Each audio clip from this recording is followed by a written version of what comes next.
are live, Michael. How are you? I am super, Martin. How are you? I am doing great. Thank you very much. Thank you very much. It's great because like just a couple of minutes ago, there were Mhm. sirens like going off, and I was just like, "Is your building okay?" You always want to make fun of me, huh? Like, there's so I many don't things want to make fun of you. happening. That's not making fun of you. It's just like there were sirens going off. I just want to make sure you're okay. Yeah, which is This is really just funny an because empathetic Michael caring. That's all Mhm, that is, man. mhm, mhm. Which is very funny because I'm on the 35th floor and you are hearing the sirens from downstairs. So like, it must be really, really, really loud to go through the microphone and to go to your place. But that's what I was thinking. Like there must be tons of sirens. That's why I was super nervous because if it's just Uh, like one ambulance going by, it was making a ton of noise. Anyway. yep, but I'm all good. Everything's fine. Thank you Good, very good, much. good. Well, let's welcome everybody to AGTP Daily. You know, Martin, we go live every weekday at 11 a.m. Eastern Time to discuss the most important tech stories in the US. Yep, What is it? Today's what? Friday, the 24th of April, 2026. exactly, yes. Hard to believe Time flies, time flies. And when we are you're having episode fun. Yeah. 64, Michael, as well. That's a lot of episodes. It's a ton, so today's 65. Yeah. 65, sorry, 65, yeah. Yeah. And there's a lot to talk about. So I want to talk about, and you want to talk about Meta lays off another 8,000 people. Mhm, They just keep firing people. You see that thumbnail? We had a lot of fun doing the thumbnail. A lot of fun doing the thumbnail. Also, OpenAI, on a more positive note, launches GPT 5.5. And it's Yeah, interesting because Deepseek, which we talked about yesterday or the day before, I can't remember. yeah, yeah. Yesterday, yeah, Mhm. just launched version V4. Yep, And yep, this yep, is yep. important for a bunch of different reasons. We'll get to that. I think it's more than just like launching another version of their thing. There's Mhm, a lot mhm. going on there.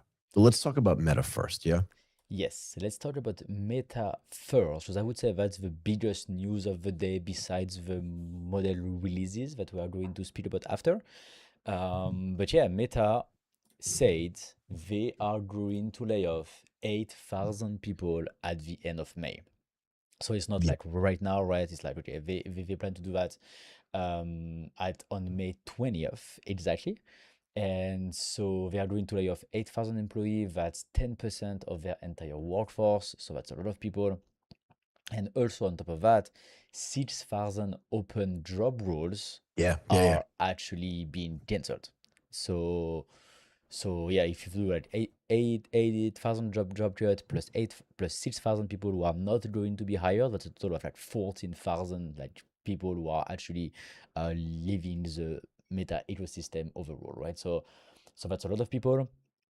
Meta's chief people officer, Janelle Gale, said that the staff cuts are about running the company more efficiently to offset over investments. And those investments that she told about are 115 to 135 billion dollars that Meta is like of capital expenditure in 2026 alone, Yeah. which is a 73% jump, Michael, from 2025. Yeah. So And this is yeah, insane. Keep going. yeah, and just before we talked about that, almost all of this capital expenditure is going into AI infrastructure and data centers. Yeah. So yeah, so that's why we chose the title, Meta cut 8,000 jobs to fund AI, because that's really what they want to do. But do you know how we talk all the time about OpenAI said they're committing to spending 600, and I just it's so hard to say $1 billion because even if we said 600 million, Hmm. it would sound like a lot of money. Yeah, yeah, yeah, yeah. Do you know what I mean? Like if I It just sat is a here and lot of said money. they're committing to spend $600 million, it's a ton of Yeah, money over a 5-year yeah, period of yeah. time. It's 120 million bucks a year, but Hmm. they committed to spending $600 billion over the next 5 years. Hmm. Hmm. Hmm. And remember, this is where the CFO kind of got pushed aside Yeah. because she was like, I don't even know if we can finance this or if this is like the right thing to do. Yes. But Meta said they're going to spend $600 billion over the next 3 years. Hmm. Oh wow. Yeah, yeah. I looked it up actually. Okay. Okay. And again, if you just look at the data here, they tuned it to spending it through 2028, Okay. including Oh wow. AI data centers. And for the near term official financial guidance, right, they expect expenditures of between 115 to 135 billion dollars in its super intelligence lab and its core business. But here's what's actually super interesting as well. Tell me. Normally, when people cut jobs, Hmm. it's a structural. No, sorry. It's a cyclical thing, Yeah. like you said, right? It's just like we're not making enough money. Our Hmm. core business revenue is going down. and we're gonna have to cut jobs to get rid of people so we can not even just pay for new stuff, but we can pay for our existing stuff. Mhm, mhm. I think people may forget this, Martin, but like, and this is also super interesting to me because I've spent a lot of time thinking about like, there are two gigantic companies that do ad revenue on the internet. Yeah. Facebook and Google. So yeah, like we can stay away from Meta for now because Meta's Mhm, whole business doesn't do the ads. It's just Facebook. Yeah. mm. Yeah, I mean, Meta include Instagram as well, right? Like this, Right, right, right. which is Yeah. also Yeah. I'm like just a massive uh, revenue ad. actually Meta as a whole. Meta's Meta. revenue, $243 billion for their worldwide ad revenue. Mhm, That's mhm. for 2026 projected. Oh wow, Google's ad revenue, you think it's higher or lower? it's lower. Lower for Meta, the first time ever, yeah, though. ever, yeah, yep. Ever, ever, ever. And again, if this was a structural, if this was a cyclical problem for Meta, you just because remember and I don't want to combine so many things into one conversation, but you won't remember this, but people that are watching this will remember this.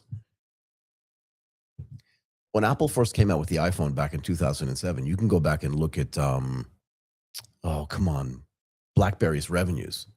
They Mhm. were still increasing. They increased for like the next 2 years. Oh wow, okay. Yeah. Yeah, because BlackBerry was coming out with new phones, and BlackBerry Mhm. was the thing. Like, when I Yeah. was at Goldman Sachs, I was issued a BlackBerry, Okay, yeah, yeah. and if they came out That with a was new the model that dominant super brand stuff at the yeah. time, right? Yeah, and it was cool to have one. Like, if people saw you with a BlackBerry and they didn't have one, they'd be like, "Oh god, I can't believe I don't have one." But you'll wonder, like, why am I talking about this? Because in my head, I feel like ad revenue is gonna start to, disaggregate, and it's gonna get more fragmented. Okay. But Meta's growth rate Mhm. in 2026 is 24%. Yeah, it's crazy. It's so It's much. crazy. So I'm just in my head, I'm just trying to think like, is this a BlackBerry moment for these companies? And are they thinking that it's a BlackBerry moment? Because Google as well is only 11.9% for their ad growth rate. Yeah. Mhm, mhm, mhm. So I'm just trying to figure out like what's going on here. Because Yeah. because to me, like this is not a cyclical thing, clearly for Meta, because that's what we're talking about. Mhm. But I wanted to put it into context, right? Because just because their revenues are growing and Yeah. just because they're growing a lot Yeah. doesn't mean it's sustainable. And internally, they must have this sense of, right, like what kind of company are we? Yeah. So I think Go ahead. in this regards, like my first feeling, like based on everything that you just said. So maybe first of all, one more piece of information that's important is that Go the ahead. engineers who work at Meta, they Mhm. are not really being let go. They are just being reassigned into a new applied AI division and into more like small business group. So basically, Meta is building its all the structure around AI focused pods with new roles like AI builders and AI pod lead. Okay, so it's that they are really like reorganizing the teams, reorganizing the management to be really focused around AI, and they don't let go of their engineers. They just put them into this into these new roles. Um, my first question when I read that was they say they don't let go of their engineers, but what happened to the other ones, right?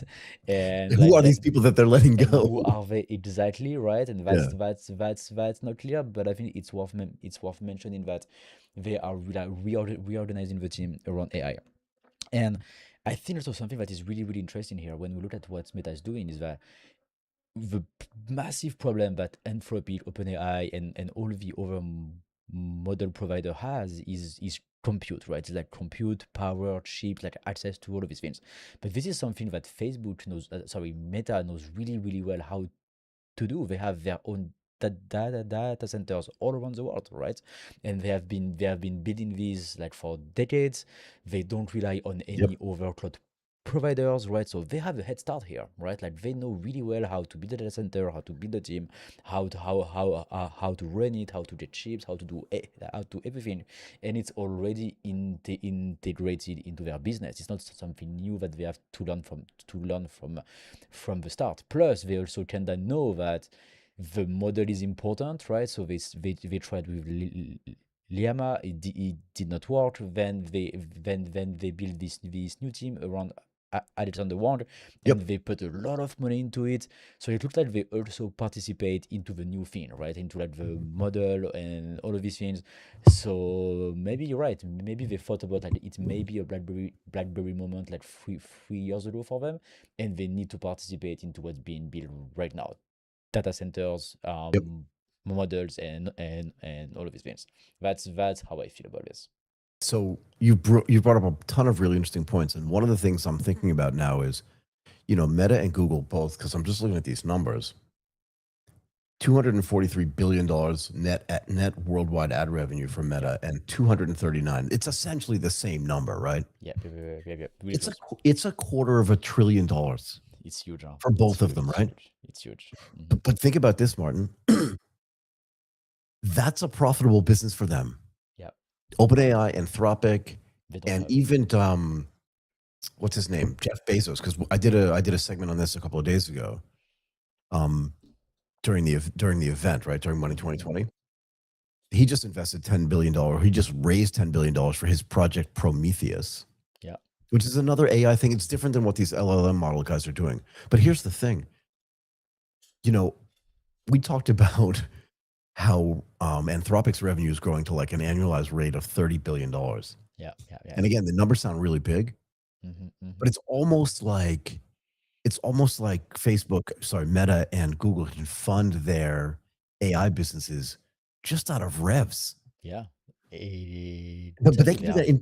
I don't want to say they can do it into perpetuity because that's a long time. Mm-hmm, mm-hmm, But mm-hmm. it's like they don't need to go out, and I hadn't thought about this until now, but they don't need to go out and actually raise money because they have these big businesses. And I had been thinking, so for Google alone, Google's been building Gemini for like 2 decades. Yeah, yeah. It's been a while. This Yeah. is not a new thing for them. Again, we talked about this. They had to release it because Anthropic and OpenAI released their things, right? Yes, yes, yes, yes, So they've yes. been working on it internally. And you also, there's so many things coming in at once. I want to make a note to myself because I want to say this in a moment. But for OpenAI and Anthropic's business to be sustainable over time, they're going to have to get their revenue not from 1 billion to 30 billion, but from 30 billion to $250 billion just to Yeah, make it yeah, work. yeah, yeah, And yeah, yeah, they've taken a ton of investment money, whereas Meta and Google don't need other people's money. yeah, yeah, yeah, yeah, yeah. So they can sustain this level of investment, it seems to me, for way longer Mm-hmm, mm-hmm. than It's true. OpenAI or Anthropic can. And I don't think a lot of people are talking about this. And the reality is that Meta's business up until now has not even been an AI business, but they can. Here's the thing: when they pivoted, excuse me, to the metaverse, there was no revenue model associated with it, and nobody else was doing it. It was just a gigantic bet on we think this is the future. Mm-hmm, mm-hmm, mm-hmm. And to be fair, I had been making fun of them for doing this for a while. But the more you think about it, the more you think that AI is a thing. Yep. We've talked about it, Mm-hmm. right? When they did the metaverse pivot, everybody, I think, including you and I, were just like, that's not going to be a thing. Yep. No. But but again, Martin, even the conversations that we had this whole week at Money 2020, Mm-hmm, mm-hmm. everybody and their brother was not talking about, like, and even last year and the year before, nobody was talking about how they were going to implement the metaverse into their banking and financial services Nobody. business. Nobody. And I don't even say that sarcastically. Yeah, no, it's true. But everybody was talking this week about how they were going to AI. implement AI. But whether it's agentic AI or generative AI, it's not so much the predictive stuff, because the predictive stuff they've already been doing. But everybody's like trying to figure out how they do Gen AI and agentic AI into their business. So we know it's a real thing. So it means that the money that Facebook and Meta is spending on building this stuff Mm-hmm. is actually worthwhile. But here's another thing that's actually super important. There are a couple of things to say about this. Facebook I just can't say Meta. I'm sorry. I know it's Meta, but Facebook, I think they started doing this like 10 years ago, started building their own data centers, Yeah. right? So they didn't want to rely on other people because they wanted to have this like highly optimized data center build out that just worked just for them. So they built their own blade servers and they built their own data centers to be able to do this. So they do have an expertise in building data centers. Yes, they do. They have And the Google, team. They have everything. sorry, Yeah. go ahead. Yeah, yeah, they have the expertise, they have the team, they have the scale, they have data centers all around the world because there's Facebook and Instagram and WhatsApp users all around the world, right? So Yeah. so I think we underestimate greatly like what that means, right? Because like So we see like I did rise of until just tonight. I really did because I've been yeah, joking about this for a couple of weeks yeah, now since we started talking about it. But mm, I will not underestimate this anymore. yeah. Actually, No, for sure. Because like look at all the news we see all across the US about like all the data centers being delayed, or like all the yeah, new yeah, data yeah. centers that have been announced, but is what like only 50% of them that are actually being built, right? Exactly, And Meta already knows how to go through all of these things, right? Like exactly. they Because they've already gone through the have process and stuff like that. Yeah, they have gone through the process at a time where it was probably easier, so they had like a much easier learning curve as well exactly, to exactly, build the team, to recruit the people, to create the processes. They already have the physical space, they have the land already, right? Like they have buildings on land already, so that exactly. helps. Buildings on land. Exactly. It's a good Yeah, point, right? but like this sounds really stupid, but like when you have already tons of buildings on lands all around the world, Yep. that's like real stuff, right? Like if tomorrow you need to expand these buildings, that's way easier than building a new building, right? So The other that's thing why that like it's the other thing they have, Martin, is yeah, they also have relationships with suppliers of all those exactly. components. You're right. They And already have and and yeah, sorry to interrupt you, yeah. but and because they've already been in that business for a while, Hmm. when OpenAI writes a contract even with NVIDIA or with anybody else who's going to build a data center for them, and I want to talk about the data center stuff in a second for both OpenAI and Anthropic.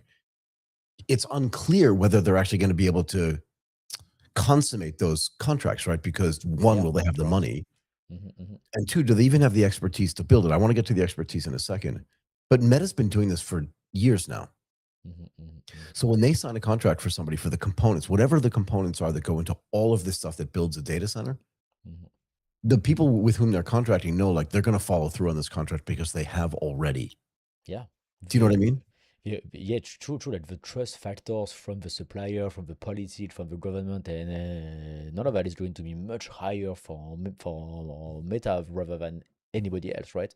And also, Yeah. they also know like all the economics of running a good data centers that works basically, right? Like they have all the numbers, they know exactly like how that works, how much they need to invest to actually make how much money. Then afterwards. And they really have a head start here. So I don't know how we end we ended up talking so much about data centers, about the news regarding laying off people. No, But but it's important, right? Because yeah. but the layoffs, and we can go back to the layoffs in a moment. Mhm. But it's in the context of them building out this AI business, Exactly. right? Yeah. Because it's not a cyclical problem. It's a structural problem that they have. Mhm. And because you mentioned this idea of them reallocating, and this is important, right? Can they justify cutting these thousands of jobs in the context of them spending all these billions of dollars? And the Yeah. reality is, and part of this to me, Martin, is them just going, we need to reevaluate who's inside the company and what the expertise is that they have. And the idea is, 8,000 people's bad. I don't want to see anybody lose their job ever, right? Mhm. I've lost a job, Mhm. and it can be kind of traumatic for people. Mhm. But at some level, you have to, I don't want to say give them credit, but you have to understand like what they're trying to accomplish and what the resources are that they have for the thing that they're trying to accomplish. And I think that's part of the bigger story here. Is that fair? Yes. And that's exactly what they say, right? They say, hey, we are laying off these people to be able to make investment into AI infrastructure and data centers specifically, right? Like so. Yeah. So that's why, like, when we see that, we're like, yeah, okay, I'm really inclined to believe that it's going to work for them really, really well. Once again, because they have all the expertise and all the experience, and they know very well how to make data centers at scale all around the world, right? So, Yeah. But here's the other thing too.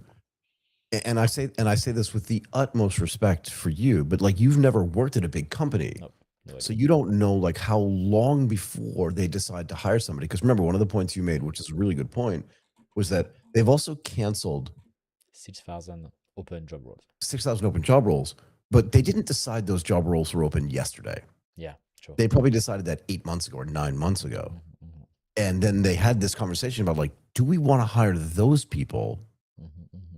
or do we want to hire AI specific people if we're really going to change the nature of the company that we're building, right? And remember, Hmm. they're building AI for multiple reasons. Hmm. One is externally facing. They want people to use their models and to pay for their models, right? Hmm. Hmm. But the second thing is and I believe that Google already does this, right? Or Alphabet already does this.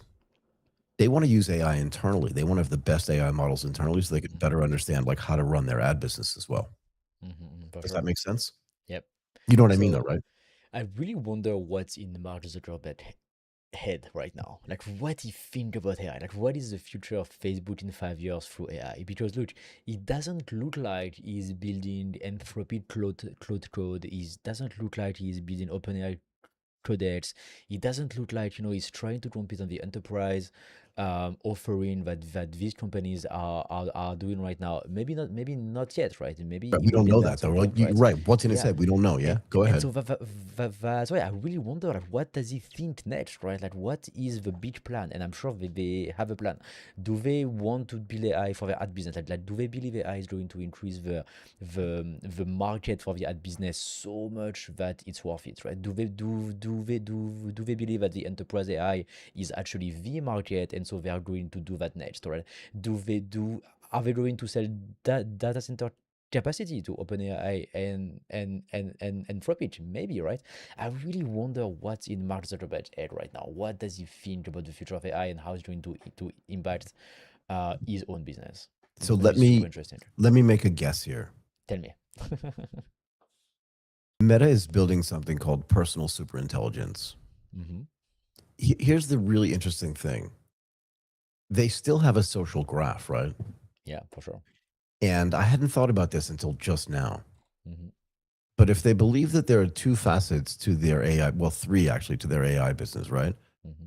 One is this kind of shadow following of what Anthropic and what OpenAI is doing with ChatGPT. And we'll get to that too, right? Because remember, ChatGPT is not just now being this sort of chatbot interface, yeah? Yeah. But if you think about it, OpenAI and Anthropic don't know anything about the people that are using their AI. Not at the same level that That's Facebook Facebook. Oh does. no, for sure. And so that was part of the backlash against ads in ChatGPT, right? It's like, okay, now you are actually going to start profiling people to be much more like Meta, basically, right? Yeah, But but it's more than that, I think. Sorry, go ahead. no. Please go ahead. So, like, you are on Facebook. I'm on Facebook too. I don't use it that much, but plenty of people, if their ad business is generating $250 billion a year in ad Yeah. revenue, Hmm. and this is Instagram as well, Meta as a company knows a lot about the people that use Instagram and For sure. Facebook. Hmm. And to be fair, for better or for worse, one of the things we have not spoken about at all today, but there's been some controversy around is how much they know about people that use WhatsApp as well, which is Yeah. supposed to be 100% encrypted. But there's been leaks recently that they kind of know what you're doing on WhatsApp too. And I will take away the for better or for worse, right? Because the idea around WhatsApp was it was supposed to be deeply encrypted and nobody was supposed to know what you were doing. Yeah, but it's not. But let's just remove that for a moment. Mhm. Here's the thing. Facebook can build or Meta can build a business that competes with OpenAI and with Anthropic. Mhm. But they can also build a personal here's the thing, if they really believe that AI is going to become a bigger part of every individual's daily life, Mm. who has more information But people about in the general, yeah. 2 billion monthly average users that are still on Facebook, not including Instagram and WhatsApp? Yeah. They have personal information on you, so they can actually build this thing that maybe that AI is better suited to your use cases. Mhm. And remember, Facebook doesn't charge anything yet, Yeah. but they could charge for their AI services, yeah. Mhm. And even if it's a small dollar amount every month, because they're already making this gigantic ad revenue that Anthropic and that OpenAI are not making. Yeah. And sure, so two other things to mention. One is OpenAI has said they're going to build an ad business, and remember, they got like what in 6 weeks, $100 million of ad Yeah. revenue or Yeah. projected ad revenue. It's a lot, but it's not $250 billion. But maybe they can get to that level, but it feels unlikely soon. Yeah. And Anthropic has come out and said we're not going to be in the ad business at all. So they're going to have to basically base all their revenue on enterprise style Tokens. tokens and AI. Yeah. So if you step back and think about like if you're playing the long game, and Yeah. here's the other thing that I want to talk about too. Just put all these things together. Mhm. what level of expertise, and it's kind of a rhetorical question, but just like say it out loud, right? What kind of expertise do we think that OpenAI has on building AI-enabled data centers and Anthropic as well? Because they've never built that. You know what I mean? They have never built a normal data centers. Now they want to do That's my like point. AI. So yeah, for sure, So for sure. to So understand the thing, so like if you put yeah, all of these things together, hmm if you have to extrapolate out over like the next 7 to 10 years, yeah. or what the kids would say, 6, 7 Mhm. years. I don't even know what this is. What is this 6, 7 thing anyway? But if you have to extrapolate over like the next 6 to 7 years, just from a pure expertise standpoint, Mhm. who do you think is going to win this thing over time? And again, you have to be sustainable. Yeah. And I don't mean sustainable from like an environmental standpoint. I just mean from a Mhm. revenue standpoint. Mhm. Like the even if Meta's in a place where it's like this BlackBerry moment, Mhm. they Mhm. probably have like 5 or 6 years left. And I don't think it is necessarily, but even if it is, they still have like $1 trillion of revenue coming in just in their ad business in the next 5 Yeah. years or more. For sure. Like the ad business is not going away. Like people No, like not overnight. it will still be working, right? Like it still be working. Except if I don't know tomorrow OpenAI has a massive breakthrough, right? And somehow the ads in chat GPT are so much better than the ad on Facebook. But it's very unlikely. Like it's really really unlikely to me. Because Facebook is really, really, really, really good at that. I Yeah. mean, Facebook in Instagram as well.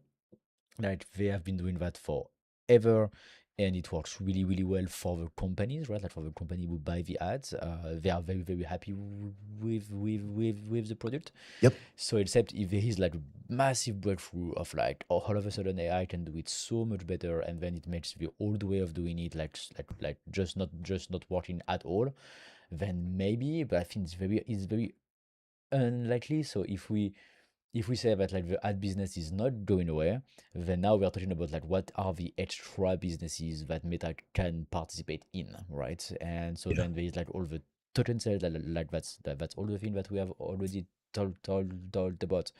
But then really feels to me that yeah, Meta has a head start into absolutely everything, right? Like they don't have a good model yet, right? But so you know what actually could happen, Michael?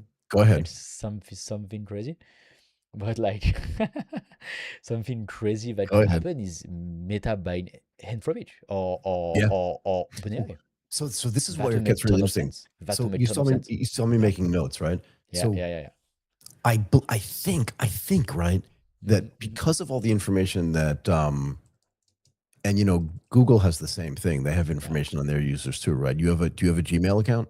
Yep. Yep. Yep. Yep, yep. So do I, and I've had it for Mhm. years, right? So Yeah. you don't think Google knows what you're writing about in your Gmail account, even if they Hmm. don't know it's you, Hmm. Hmm. but they know what you're writing about because they can somehow analyze your email, and Yeah. they said this like over years, right? Yeah. And they also have tons of search data that Anthropic and that OpenAI don't have, Yep. and they've been building that data for more than 2 decades. Exactly. Yeah. So I think it's easier for them to outbuild on the AI side Hmm. Hmm. than Hmm. it is for OpenAI and for Anthropic to build on the ad side. At some point, Anthropic's going to Well. give in and do ads. They just are. They could Hmm. say no for now, but here's the thing that's really important, because the ad business is not just a one-way business. Hmm. The reason why people still advertise on Facebook and Google is because they feel like they can have a foundational understanding of what their ROI is for those ads, Hmm. Hmm. Hmm. Yep. and that's trust. Hmm. Hmm. Do you know what I mean? And they don't Yep. know yet whether whether if they advertise on Anthropic or on ChatGPT, they don't trust yet whether there's going to be an explainable ROI there. Yes. So it feels to me that with all the knowledge that Facebook has, Hmm. with all the users that they have and all the data that they have on their users, because again, Anthropic doesn't know anything about you. No pain. Nothing. Hmm. Hmm. Hmm. Nothing. And they Hmm. don't have Hmm. 20 years or 2 decades worth of data on you. Yeah, yeah, yeah, yeah. We But started Google, our Facebook account like 20 years ago, right? Now definitely 20 it's years ago, yeah. yeah. Which means you were too young when you signed up for Facebook. I need to have a conversation with your mom about this. But you understand the point, right? They For have all sure. this information. And I think it's easier because even if nobody, meaning no individuals, none of the people that like are on Facebook Mhm, use the models that Meta is building, mhm, right? From their, what is it called? A super intelligence lab. yeah, yeah, yeah, yeah.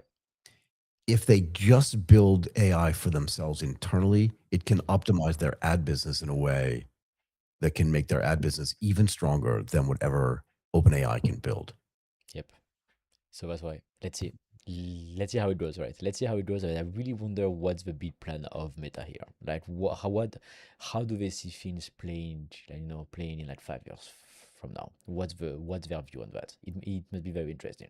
Must be very Right. interesting because it looks like to me they play a slightly different games than the other. They are the only one, by the way, of all the large tech company who talk about AI who are not providing an enterprise plan. Like Who's that? Google has it, Who's that? Meta, Meta. Meta, Yeah. yeah. What does that tell you about what they're trying to accomplish? Yeah. Yeah, they are the only one who seems to be doing something. So either they are super late to the party, right? Like their last 2 years were just not good enough to be able to do it. That's still a possibility, and they are trying to fix it. Or they just see something different, right? But like Google as an enterprise product, OpenAI has it, Anthropic has it.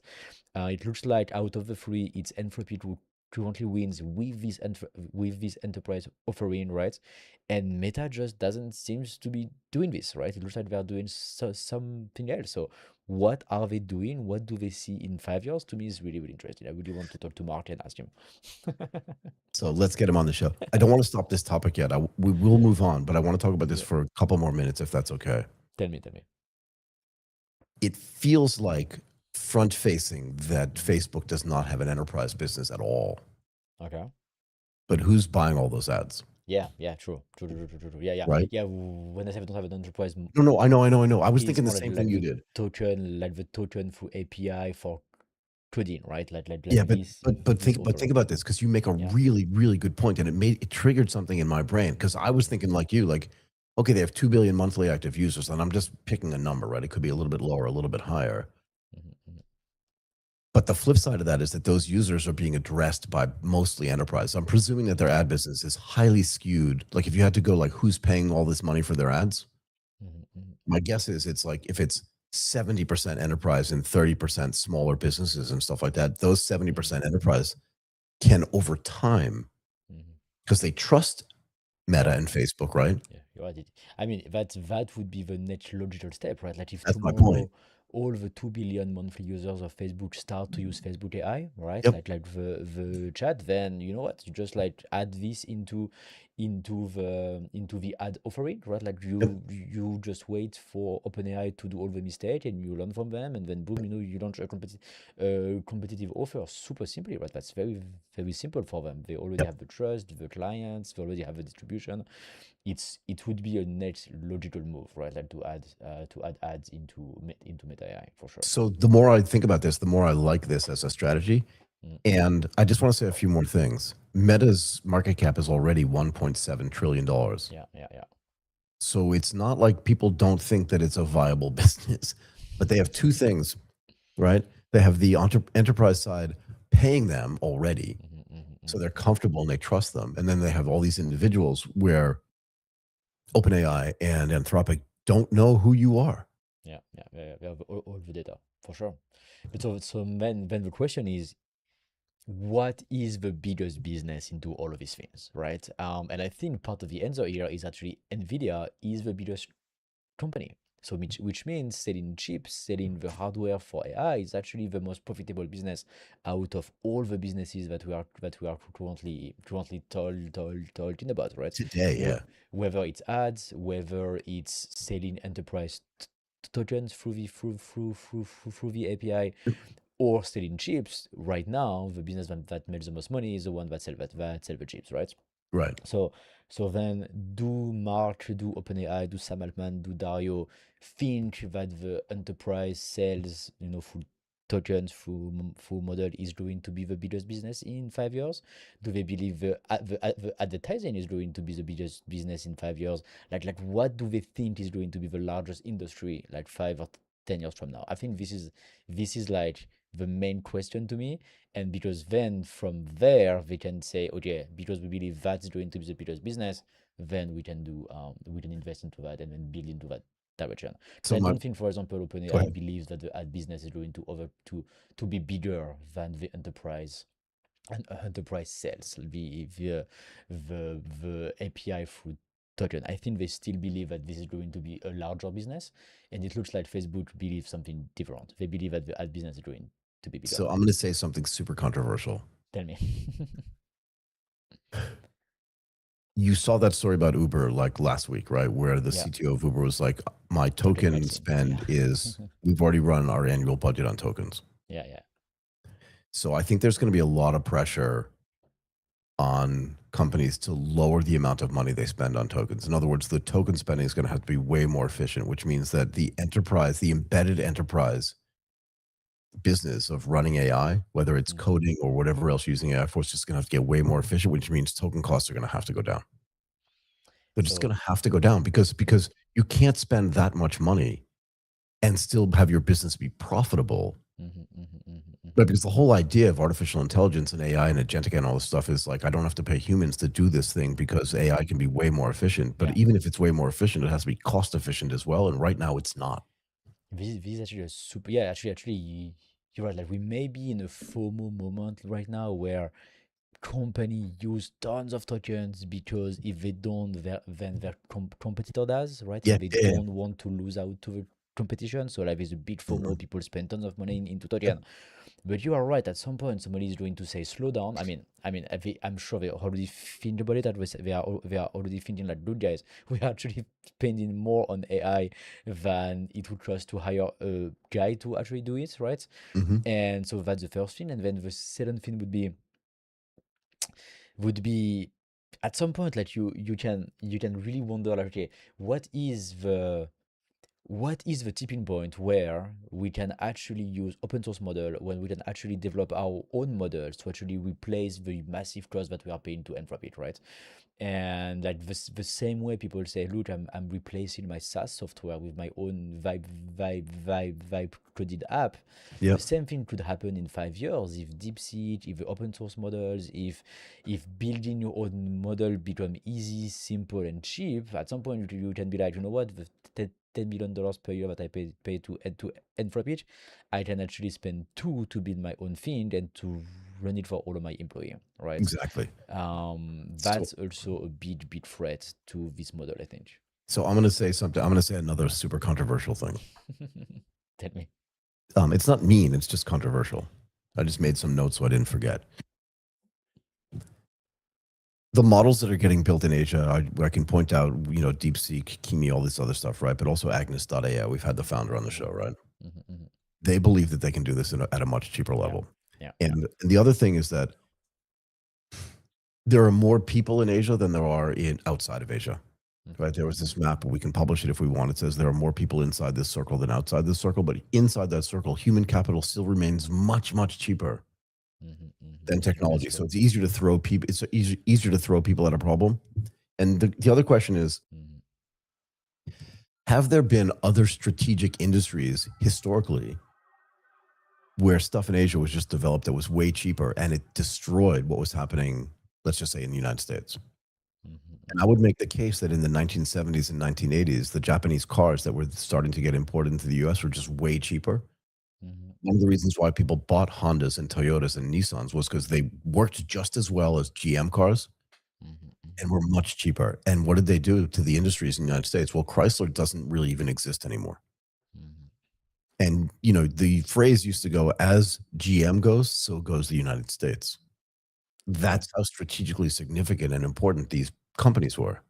Mhm, So if what's getting built in Asia can be just way more efficient, right? mhm, And if mhm, the developers that are building this stuff, like Agnes and DeepSeek and stuff like that, are just cheaper to pay, and you could have like 10,000 engineers as opposed to 1,000 of them, mhm, mhm. what is that going to do to the unit economics of actually selling artificial intelligence to people? Another industry that's super super strategic. Yeah. No, for sure. Do you know It's what I true. mean? Yeah, no, I completely agree. And so that's what like we are going to talk about that after. But Deepseek release a new model that's fully open source, and they say it's just almost as good as Opus 4 4.6. That's so Yeah. expensive, right?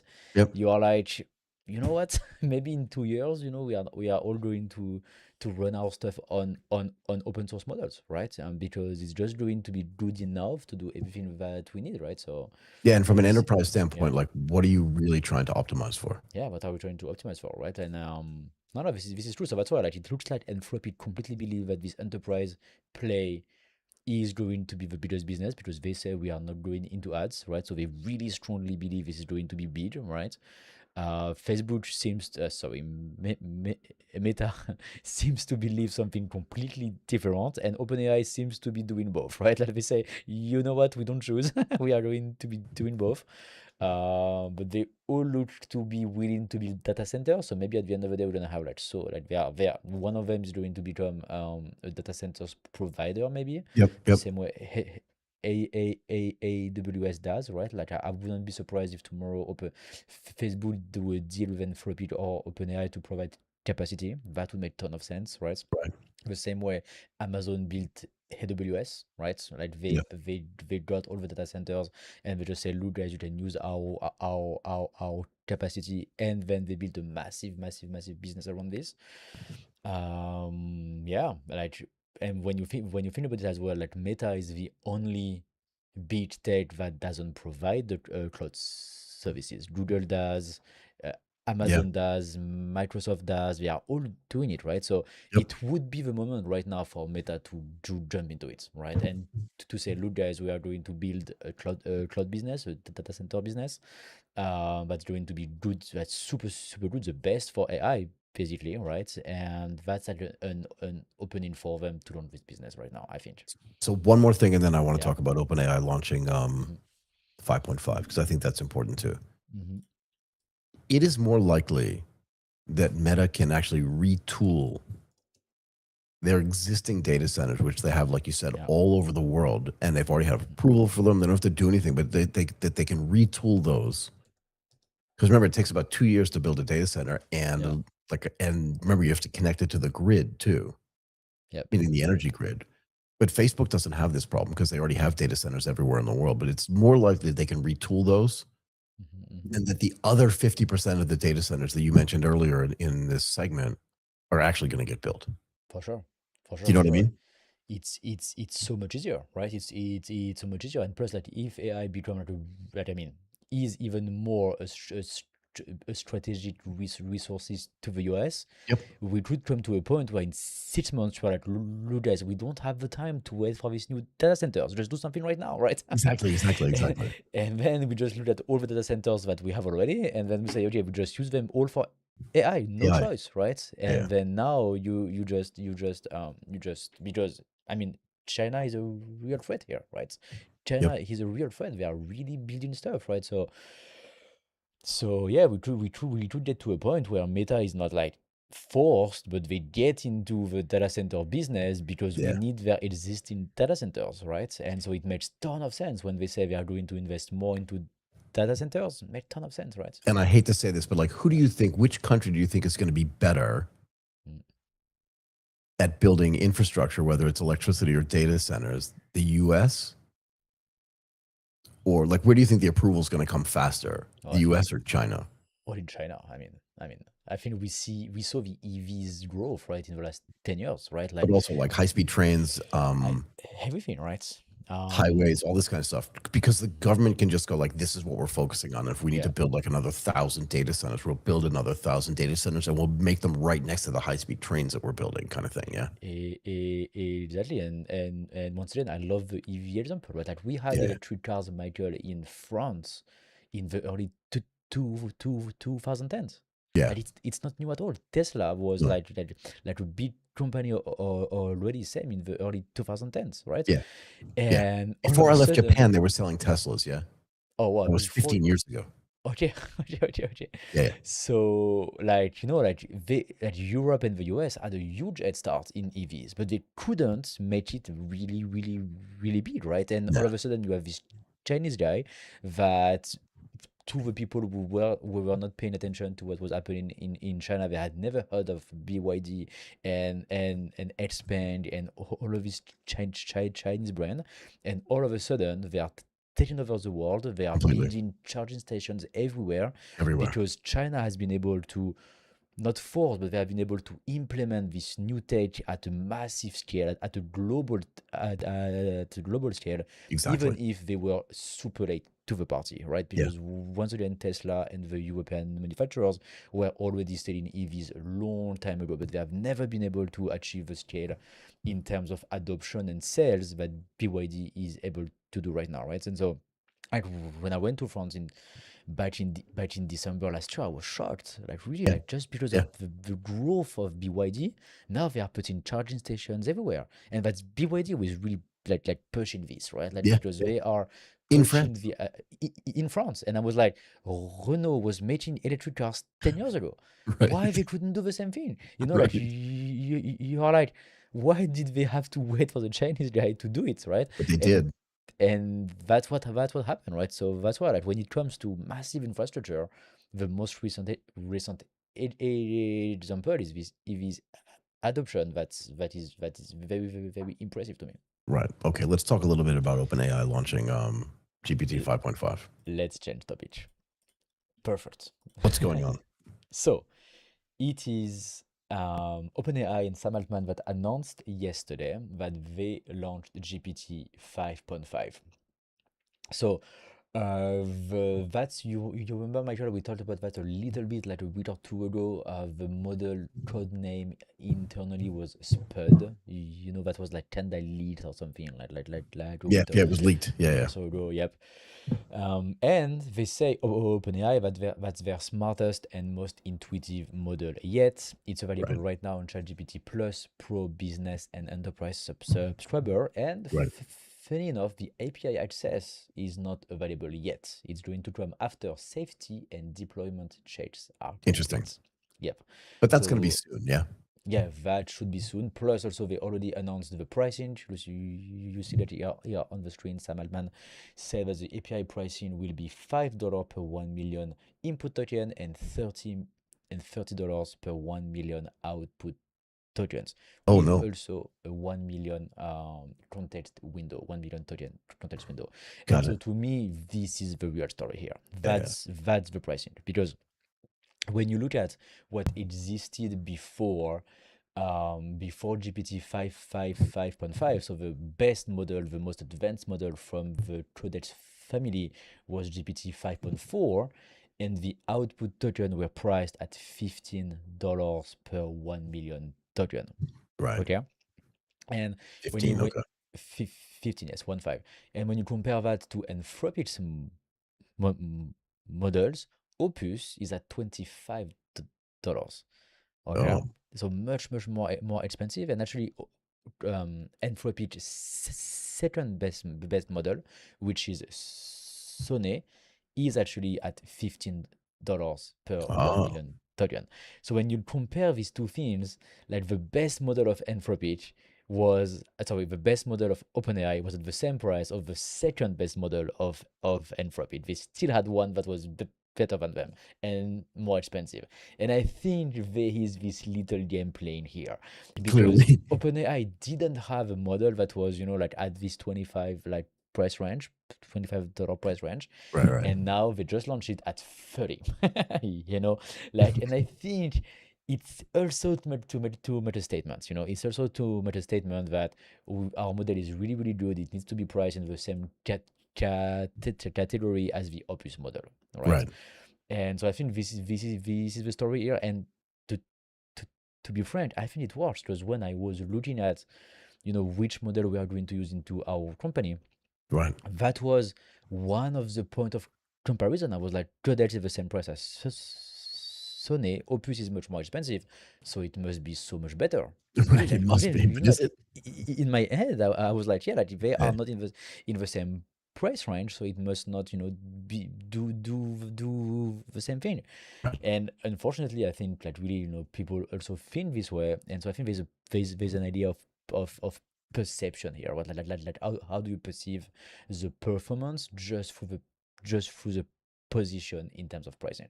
Yeah. And so now that they launched a model in the $30 price range to actually match Opus, is really telling a lot of things to me. Yeah. Right. And this is, I mean, we talk about this a lot, right? But this is Dario's genius, right? Yeah. Yeah. Yeah. Yeah. Is the marketing side of this, of like saying it's just a little bit more expensive, so it must be better. And then OpenAI going, maybe we need to change our pricing so it looks like it's in the same category as those guys. No? That's true, yeah, and I think that works. I think that works. I think like when you compare the pricing and you see that Sony is the same price as GPT 5.4, you're like, okay, they must be into the same category, and so Yeah. Opus must be better. So now OpenAI basically tell us like, no, GPT 5.5 is in the same category and actually better than Opus, right? But For same pricing. isn't there another thing going on here as well with this new model 5.5? Tell me. So yeah, it's more of a question than a statement, but aren't Okay. they trying to like consolidate a bunch of the things that they do into the model as well? So that they're trying to make the chat GPT thing less of a chat thing and more of like a, we need to embed this into your workflow thing. Yeah, so Do you know what I mean? So that's like the second part of the observation that we can do about OpenAI, right? Which Go is for it. like the last few weeks they have been shipping tons of new stuff, right? So like we were Like tons of new stuff. giving them some flack about like the speed and all of this thing, right? And since the acquisition of OpenClaw and so in February, and Floppy has been shipping tons of stuff, right? And they were like like shipping new features and new features and new features constantly, and it looked like OpenAI was late, right? And they were much slower. But it's true that since like 2 or 3 weeks, it looks like they have caught up, right? Like they have launched so much new things. They have been yeah, they are, I think from my point of view, they got the momentum back in terms of building and shipping new things, and all the new things that they have announced in the Credits app as well, right? Like all the agentic stuff that they are integrating right now directly into the app. Into the app though, To right? So Yep, are they trying to create like some kind of AI super app? I mean, this yeah. is the question for Mhm. me. Do you know what I mean? Yes. That's possible. That's possible that they want to do that. They want to integrate everything into the Codex app. Like I mean, pretty much the same that Entropy is doing right now with Cloud Code, right? We have one Yep, app yep. that does absolutely everything, right? And OpenAI seems to be a bit late, but now they are catching up for So this sure. is the big question for me, right? It's like, who's actually leading here? So I think from a public sentiment standpoint, all the weird thing that happened with Anthropic, like maybe throttling their models, plus, like people are not sure that does Opus get more stupid every day, and then they launch I feel 4.7 like I'm maybe. getting stupider every day. How can we fix No. that? Can we fix that with AI? Maybe we can do a new update, Michael. A new Michael. update we need to update. I want to be a super app. But like with all of this thing, like it Yeah, really yeah. looks like the overall sentiment right now is like OpenAI went through the storm, right? And they were like, okay, no, you know what? We are just going to release a really good, good, good model. And yeah, now I see much more people saying that the OpenAI 5.5 model is amazing, is doing really great, Mm-mm. and they don't have the same type of problem that Anthropic is doing with Opus. And so that's why now we start to see things like developers ditch Cloud Code for OpenAI's credits. Like So, now we are so starting to this, see so this more is and really more of interesting, this. Martin. Again, you're making a really great point, and this is where stuff gets really interesting. Is that it does feel like. So first of all, I feel like the market for what these big companies are doing, what OpenAI is doing through ChatGPT, and I feel like it's misnamed now, right? Like they should rename ChatGPT because notice the Claude product, the Anthropic product, is not called Chat anywhere, yeah. Yeah, no, yeah. And I feel like part of the psychological change here is that it's no longer something that just gives answers. Yep. Now it does thing now. It's something that does things. And if you can get closer to the context of what enterprises and even what individuals are trying to accomplish, Mm-hmm. and I feel like this is the fight now that's going on between I'm just going to say OpenAI and Anthropic is how can we get closer and closer to the context of what people are trying to accomplish? And I think this is why ChatGPT becoming a super app, and I would almost suggest that they're going to rename this thing, yeah, over time, because the chat thing makes it feel like it's just going to give you an Yeah, answer. it's true. You know what I mean, though, So right? yeah, yeah, yeah. And now that you say that, I think to me like it really confirms, Michael, that when they launched this LLM at first, they had no No idea. idea You've said of what this. You've to said do, this right? So like before. yeah, yeah, yeah, they had no idea what to do because like now they are all doing agentic AI, which is basically something that Yeah. is 6 months old, right? Yeah. Yeah. Like they are all doing something that is completely new to everybody and that is really just a few months old, right? So when they launched a few years ago, they really just saw one use case, the chat, and then let's see what is Exactly. going to Let's see what happen. happens. But you know Yeah. how you So and say so that. and Go ahead. so Go ahead. going back to our initial conversation about Facebook, what's the plan? You know, like okay, what do they see about AI? Maybe they have no plan again, all right? Maybe they also don't really know, but it feels to me unlikely that Facebook that doesn't have a plan. Sorry, Meta. No, they have a It plan. it Zuckerberg always feels has a it plan. feels to me that Meta may be the only one who has like a 5 to 10 years view on like what it can happen, where everybody else is just trying to get market shares and fighting to be the number one about what's happening right Yeah. now, Yeah. right? And this ChatGPT idea that you just mentioned is the perfect example for that, right? Like it was the Yeah. one thing to do 4 years ago when they launched, sorry. But now they want to do agentic AI. So what do you do with a super good name and the big brand that ChatGPT is, right? Just like Right. that's So one thing that everybody knows. I'm going to say another thing that's really controversial. Tell me. And again, because the speed of technological development today is way faster than it was almost 20 years ago when Yeah, Apple introduced the iPhone, yeah. you have to remember that when Apple did introduce the iPhone, companies like Microsoft and BlackBerry and Nokia that had already had very big and vibrant and thriving Mm-hmm, mm-hmm. well, phone businesses looked at the iPhone and was like, doesn't have a keyboard, Yeah, it's true. doesn't have any business, doesn't do any of this kind of stuff. It's never going to be successful and it's very expensive. Yeah. They kind of laughed it off a little bit. I think they were nervous internally, but they still laughed it off. But Mm-hmm, one of the things that Apple did that made sense was they waited to see how the cell phone and mobile phone market developed mm-hmm, mm-hmm, and then said, we can do it better.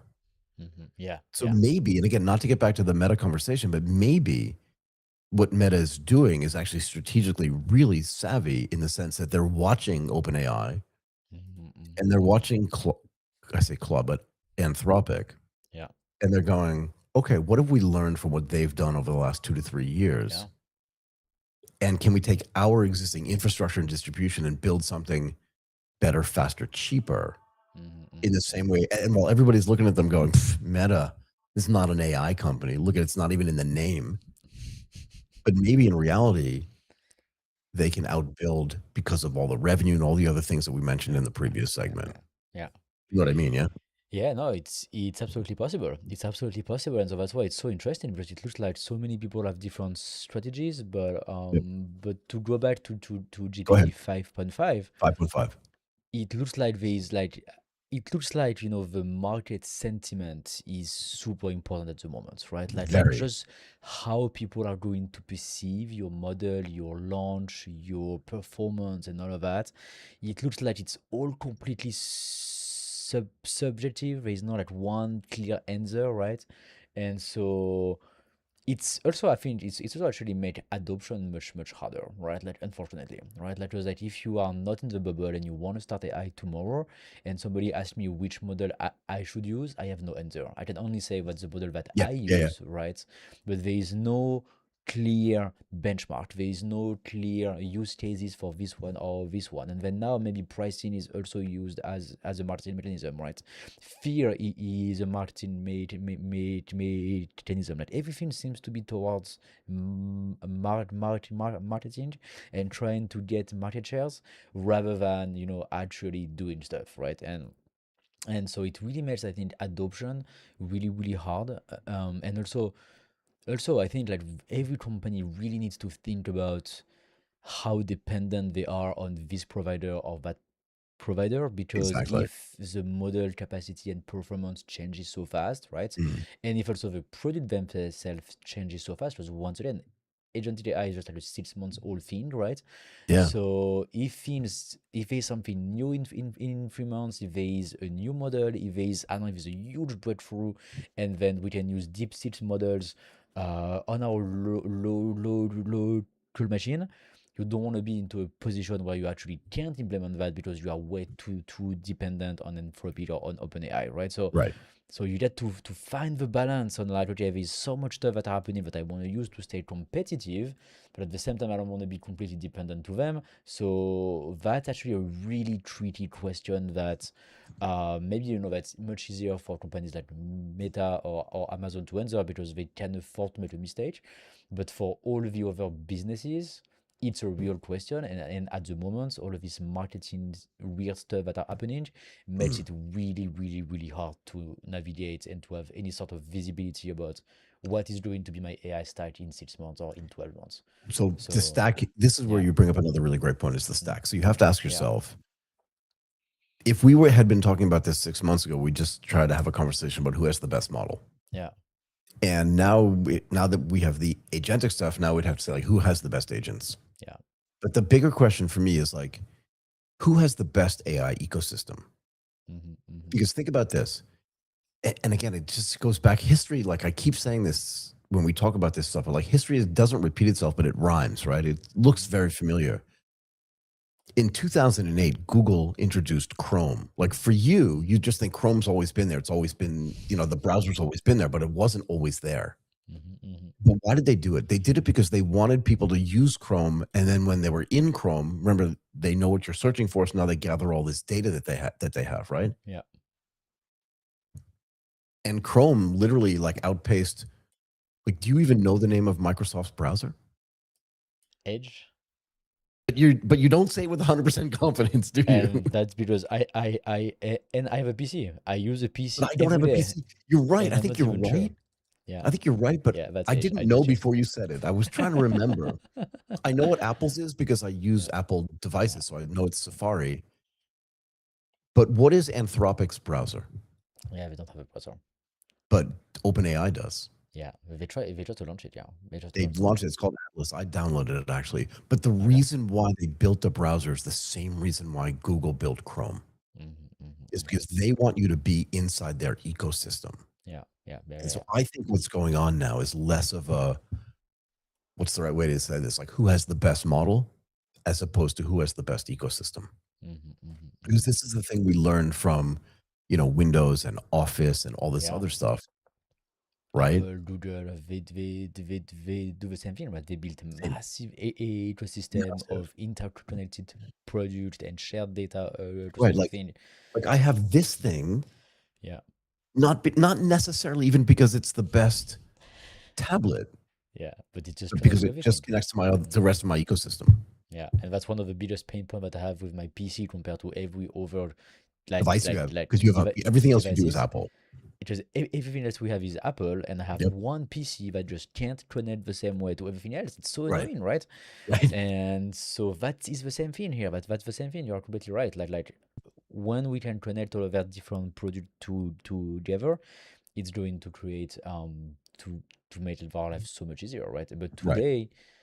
today they don't have that, right? Like today they are still very far from having one or two products that are top notch, I would say, right? Like for example, with like Apple, they have like the computer, they have the phone. Sure, it took tons of time to build all of this, but like all the lines became a business in itself, right? Like they could Exactly. just sell phone, they could just sell computers, and it would be good. But because they do both, it's much bigger. But here, Anthropic and OpenAI, they don't have still like one that is super successful, and that is going to be successful for sure for the next 20 years, right? Right. It's still very uh, uncertain, and because they don't have one, starting to say, okay, we're gonna have two and three and four Right. seems a little bit like maybe not for now, I would say, right? But watch this. Yeah, tell me. Google Hmm. has also made Gemini Hmm. Chrome native. And Yeah. we don't think about Google as an ecosystem player, but they have Android Workspace, which we use. Hmm. They have Google Cloud. Hmm. People forget, but it also owns YouTube Yeah, yeah, yeah, yeah. and their entire TPU. So their tech stack infrastructure, they're building an ecosystem around this stuff. And Hmm. I think that's the bigger question. I think that's what OpenAI is trying to accomplish, partially with the release of Atlas, but also the other stuff that they're doing as consolidating everything into GPT-5. And I think I think we should stop calling it chat. we just I'm going to find a help new name. OpenAI, and I'm just going to call it GPT 5.5. Sam, are Oh you my god. listening? Yeah, Sam, listen to me. This is important, man. be very careful because then they will want to buy the show, so then they can hire us, I'm not the full doing it. story. I'm not doing it. So be very careful. My first offer is at $500 million, okay? And they can afford it.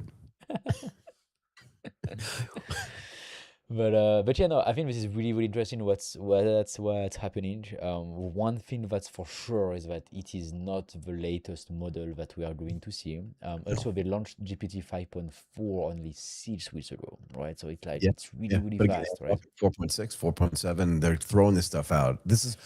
I love this It's really competition back quick. and forth because it leads to more innovation. Anyway. It leads to more innovation, but once again, adoption is hard. Like this is the real Yeah. problem, right? Like Yeah. Yeah. you can't just switch one to another. Like in a way, switching from Apple to Android is way easier than switching from Android to Well, particularly on the Chromebooks. coding side. Yeah. Exactly, because the models behave Definitely. differently. They do It different would be stuff. impossible, Martin, for you to switch from Claude Code Yeah, Codex right now because you just know Claude Code inside and out, and it would exactly. take you so much, not so much time, but too much time Way too much. for you to be efficient at the same level you're efficient right now, and it would just be annoying. You'd just be like, I'm going back to Claude. Yeah, and then in 6 months, if you switch to OpenAI, but then in 6 months and Anthropic launches something new, what do? You switch Yeah, again, right? yeah, yeah. You can't do that. So no, you can't do that. So that's why, like, I think right now, yeah, like we are going to see new models. We are going to see new things happening, new things being launched. Yeah, and it just really makes adoption and all of that like really Harder. really hard because documentation is not clear and there's a lot of marketing talk instead of actual benchmark, right? So Yeah. yeah, unfortunately, that makes our life a little bit harder, but we get to enjoy great models and a lot of productivity boost from AI. So let's not complain at the end of the No, I'm not. day. And here's the thing. I use GPT, Yeah. and you use Claude.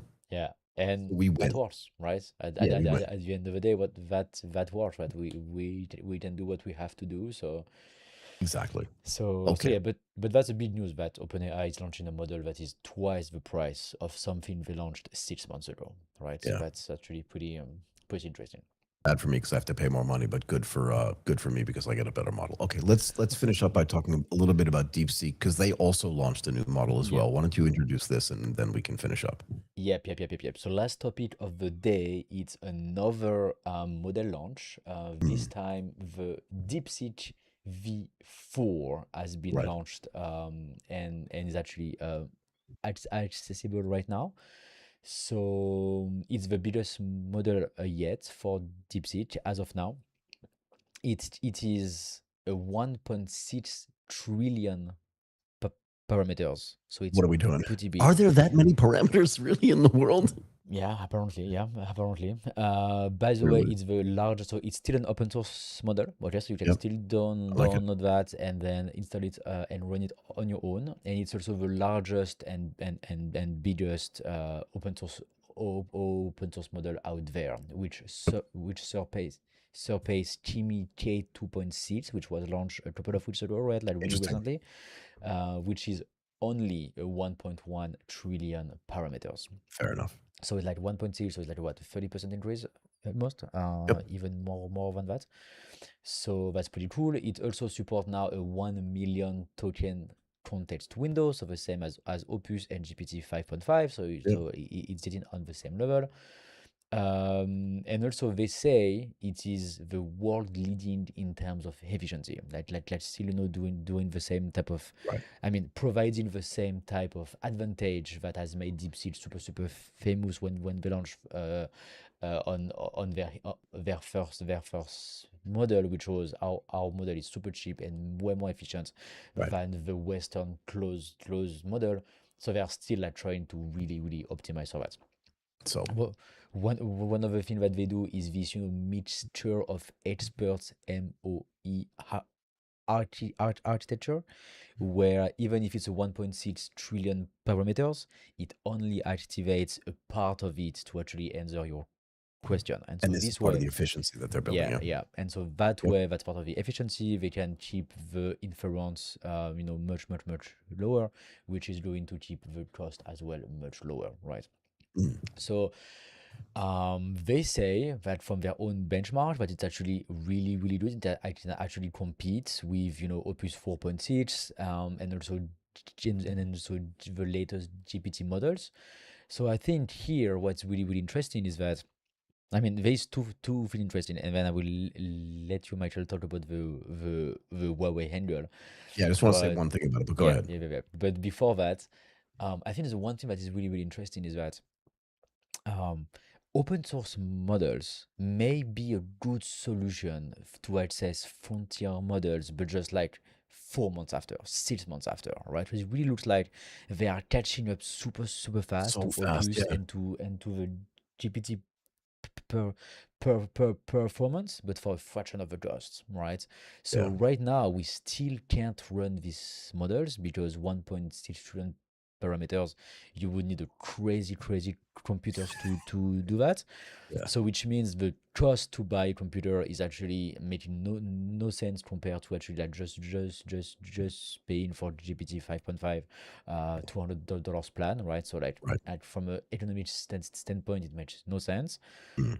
But if the price of the hardware is going down, if we are going to have to get to a point where it may make sense to actually use these open source models and then to be able to actually run them and to get the same performance as Opus 4.6, for example, or just be like 6 months delayed compared to the latest model, which is good enough for a lot of people. So that's actually, I think, a real threat to this Anthropic and to these OpenAI models. Yeah, I think. Right. And I think all these points are super duper important. Very Right. important. And we talked about this every time we talk about DeepSeek. We talk about this. It's like, what is the big benefit to them for all these efficiencies that they're building Yeah, into their models, right? Because they have to struggle because they don't have the best hardware. yeah, So they have to build the most optimized software yeah. so that their models can compete, Hmm. right? Because there's this push and pull between these export and import controls. And one of the things that it's leading to, besides just the software efficiency, is China's goal, right, of building and matching or surpassing NVIDIA's ability to innovate on the chip side. Yeah. Right. So essentially, what it's doing is these export controls, at least in my mind, and I don't think this is a controversial statement at all, is that you had to make a choice as a government and as a company. Do we want to limit our exports to China on our on our best GPUs and on our best AI enabled chips to give them the ability to build the best models and then train them on these chips? Hmm. Or do we want to create a situation where we force them to not get these chips and then allow them in a way or force them to innovate on the chip side? And right now, the chips that DeepSeek is using are these Huawei chips, Yeah. but it's accelerating Huawei's ability, but necessity, to build better, faster, stronger, and more dynamic chips on the GPU side. For sure. And And this, go yes, ahead. so you want to say something else? I just want to say, I think that adds to the significance of this release of version 4 because Exactly. and I said this, I think not last night but 2 nights ago, maybe last night as well. Um and that is, when you force them to build better software and Mm-hmm. more efficient software and more efficient models, and this idea that they can then segment these 1.6 trillion parameters, that it only uses the parameters that it needs at the time that it needs them, Mm-hmm. then how much better are these models going to be when the chips catch up? And here's the thing. I want to know the exact numbers here. Just give me 1 second, Martin. Please go ahead. Go ahead. Go ahead. So, just from a pure number standpoint, Mm-hmm. I want to just get China's population numbers, right? Mm-hmm. 1.4 billion people Yeah. at the end of 2025. The USA, 342 million people. That's like. So it's like 3.7 times more people, Mm-hmm. Mm-hmm. which means that just statistically, they can throw 3.7 or maybe 4 times as many engineers. And my guess would be that Chinese universities are spinning out way more engineers than US universities. The point is that they're going to catch up. Mhm. And you've kind of pushed them into a corner so that they have to catch up on the engineering side for these GPUs and for these AI enabled chips. Yeah, Do you know it's what I true. mean? It's true. When you explain it this way, it seems such a weird move to actually prevent Nvidia to stay into China, right? It's You so should have weird. just let them look Yeah, again. it's so I'm not a weird. geopolitics person. Sorry, go No, ahead. no, no. It's so weird because what are you scared of? They open the box and they copy it. They can do it anyway, right? Like they are Exactly. they are They can going steal them. We know they already have ex- them. So what are you doing? exactly. I mean, like they can get an Nvidia chip anyway, even if you don't want to sell to them, right? Like they're going to Exactly. send their sister, their brother, somebody else from Singapore, whatever. They're going to You find a just go solution, into right? Target and buy some of these chips. I mean, I know it's not Eh, that easy, but you know what I mean. yeah, like they are going to find a solution for sure, right? So Right. so they just in one, they open it, then they copy it, and then no problem. But now that they have no choice and that they cannot buy it, then they have to build it, right? And they have no Yeah. choice. And because they have no choice, then they are going to build it. And then when they release like a big model like this that is good, that can be used by people all around the world, and then that actually use their own chips, now that you know that is like this fully integrated ecosystem that we always talked about, right, in Yep. China. Yep. And then, as you say, if you push them into the corner and you force them to actually do that, which is what they do super well, it sounds like a really weird strategy to me. Right. And can I Yeah. make an analogy again, Martin, Mhm. to the Japanese cars that I talked about Yeah. in the 1970s and 1980s? One of Yeah. the reasons why people started buying Nissans, Hondas, and Toyotas in the mid to late 70s was because gasoline just got so expensive. There was an oil Mhm. shock in the United States and there was stagflation, and people wanted a cheaper way to drive around. And the Japanese cars were more fuel efficient. And the reason why was because first of all, in Japan, and the cars were smaller. And part of the reason why was because the streets in Japan were smaller. So just fundamentally, they had to have smaller cars. Mhm. But they also had to be more fuel efficient because Japan produced no oil. Mm. They imported all their oil. Mm. So the cars had to be more efficient. So when people looked at like the trade-off, and the cars were cheaper, they were smaller, and they were more efficient. Mm. But it sounds familiar, right? Like they were It sounds forced to very do this familiar. because of their own situation. And in the Yeah. same way, 50 years later, the Chinese are going, we don't have the chips, but we can figure out how to make them more efficient. We don't have the best models, but we can build them ourselves. And if we can Mhm. make those models super efficient and catch up on the chip side, because now if you had a choice between buying like a Toyota Camry and a GM, what does GM like? Name me your favorite GM car. Yeah, I have no idea. You have no, I don't even have an idea. Is it a Buick? Is it a Cadillac? Like, I don't even know what they make anymore. But the point is that those companies were gutted Mm. because of stupidity. Mm. And I'm not saying that this thing with NVIDIA is stupid, but I am saying that it sounds really familiar to me. You're forcing Mhm. China into a corner, and their software is already getting way more efficient. And Mhm. once they get their chip building expertise up to the same level, which they will do, Mhm. Mhm. how much more efficient are their models going to be? Because they've already figured out how to build the better software. Here was the thing: the U.S. didn't have to build fuel efficient cars. They built these big monster cars because gasoline was so cheap in the United States. And it's the same thing on the model side. Because Mhm. they have access to the best chips, they don't have to necessarily make their models as efficient Yeah. because they're not forced to. And they don't have that expertise, but now China's building that expertise. So what does that mean when they get the better models? I mean, when Mhm. they get the better chips. Yeah. It's really No, interesting, yeah. for sure. And plus that once again, like I always go back to that, but it's not like China hasn't proven that they can do it, right? Like you are. EV is the best thing. We talked about And this already, right? the EVs, Which EV you is the mentioned best thing. earlier. They are Yeah. already proven that they are able to build the massive, massive tech enterprises at Yep. and globally, From right? Like scratch. From scratch. and from scratch, right? Yep. And the EV is one example. Tencent, Biden's, Xiaomi, Huawei, like and so on, right? It's all like global brands that people Yep. all around the world buy from, right? And they're all Chinese companies, right? So I mean, I think it's just going to happen, right? They are just Yeah. I think it's building definitely going to something. happen. They are just keep building massive stuff from there, and it's really just the beginning, right? And let's see how it goes.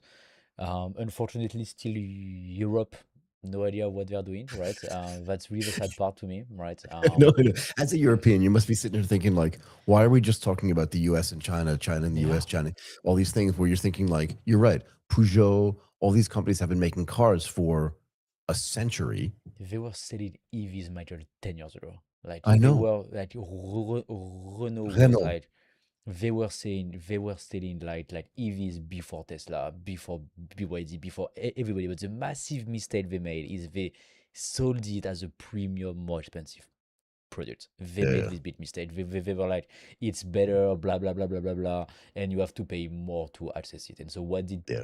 people do? They say, then no, I just don't. I just Just gonna get a regular car. yeah, I just gonna get the regular car that's more expensive, and plus there is no charging station at all, so it's a pain, and the battery back then were super small, right? So Yeah, yeah. tons of problem, and it's more expensive. Makes no sense, right? So that was like a very big mistake, which which cost them the entire EV market basically. But they Right. had the tech, they knew how to build it, they were first to market, and they could do something amazing. And they just ceded the market to China. Yep, and we just completely gave the market to China. I mean, we could say the same thing for Tesla. What has Yeah, Tesla done after their launch? They were dominant, and then they completely stopped innovated, right? Like they did nothing yeah. new for plenty of years, and they could have done something better So as well. I mean, Tesla had other problems. I want to finish with this because we've been at this for a while tonight. But one more thing, and then we can go if that's okay with you. We can stay. Like I have more to say. It's perfectly fine. Who's the founder of BYD? No idea. You have no clue, right? No And idea. you don't care. Nope. And then further, what are the founders of BYD? What are their politics? Yeah, no idea at all. You have no clue, No. zero clue. And you know why? Because it doesn't matter. So when you make a decision to buy like this car, that car, the other car, you're not thinking about that at all when you're looking at BYD or Geely or GWM or like you said, Expander. I can't remember the Xpeng. Yeah, it's been, You're yeah. just thinking, is this the best EV? Yeah, exactly. And this is the problem when you move from being just like a manufacturer into like other things. Let's just leave it at that. Anyway, um, But then no, that's true. That's also like a really clear difference, right? Like yeah, between what happened in the West. Like look, like that's you're right. Like whether it's OpenAI, Meta, Anthropic a bit less, but still, uh, Tesla, right? Like all of these companies, they have very prominent public figure at their and they're as fighting the each other. CEO. Like, what was the recent article that we read about the founder of DeepSeek and what he? Oh, there was no article, Yeah, there was no article. Like this is right? something that doesn't happen at all in China. Maybe it happened in Chinese media. We have no We idea, don't right? know, Because we don't change. But from an outside of China potential clients, right? We have no right? idea at all No idea. about like who are the founders, what are Oh they no, don't care. holdings, what are the crazy story that happened to them, right? Yeah. We don't know, and yeah, it's a bit different as well. Yeah. Okay. Why don't we end here? Is that cool? Yep, I think we do it. Except Okay. if some people have some question for us, If anybody has any drop it questions, in the happy to chat. answer them. I will stay here for as long as you want. No, we don't have any question for now, but we had a lot of people joining us today on the show. So thank you Awesome. very much, everyone, for joining us. And if you have any question, feel free to put them in the chat. Okay. So that's it today for AGTP Daily. As Martin said, thank you so much for joining us. Mhm. As always, give us a thumbs up on the video, subscribe to our YouTube channel. It's growing every single day. Thanks to you and thanks to the community. Follow us on all of our socials on X, on Instagram, and on LinkedIn. And as Martin said, ask us questions. We love doing AMA, AUA, however you want to look at this. We will be back tomorrow again. Is that true? No, today's Friday. This is Monday. our last show for this week. We'll be back on Monday again at 11 a.m. Eastern Time. I'm Michael Waits. That's Martin Ronfort. I will say goodbye for now. See you everyone on Monday, 11 a.m. Thank Eastern Time. you.